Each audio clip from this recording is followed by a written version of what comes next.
ভাই আজকে আমি একটা নতুন মোবাইল নিয়ে নিলাম। ইয়েস গাইস, তো কেমন আছো তোমরা সবাই? আশা করি সকলে অনেক ভালো আছো, আর আমিও অনেক ভালো আছি। আর যাই হোক, বলতেছিলাম যে আজকে আমার টিকটকে 1 উইক মানে 1 সপ্তাহ কমপ্লিট হয়েছে, আর এই 1 সপ্তাহের ভিতর তোমরা আমাকে অনেক অনেক অনেক ভালোবাসা দিছো। আর যাই হোক, এই মোবাইলটির নাম হলো ইনফিনিক্স হট 30, আর এই মোবাইলটা আমি আজকেই কিনছি। ভাই মোবাইলটা কিনতে গেছিলাম, ওই ভিডিওটা আর কি দিতে পারলাম না, এই জন্য আনবক্সিং এর ভিডিওটা দিতেছি।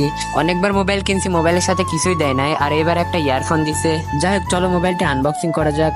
আর ভাই বক্সটা আনবক্সিং করতে প্রথমে মোবাইল পারলাম, আর দেখো মোবাইলটি দেখতে এরকম। আর ভাই মোবাইল বাদে বক্সের ভিতরে ছিল একটা মোবাইলের কাভার, আর তোমরা তো জানোই এখনকার সব মোবাইলে একটা করে কাভার ফ্রিতে দেয়। আর কাভারের সাথেই ছিল মোবাইলের চার্জার। আর সব মোবাইলের মতো এই মোবাইলেও সবকিছু একই রকম ছিল। আর এই মোবাইলের লুকটা আমার কাছে অনেক ভালোই লাগতেছিল।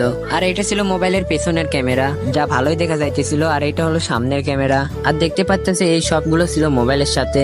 আর এই মোবাইলের প্রাইসটি হলো 15,000 টাকা। 15,000 টাকা। এটা একটা সুন্দর মোবাইল ছিল, আর মোবাইলটা আমার জন্য না, আমার বাবার জন্য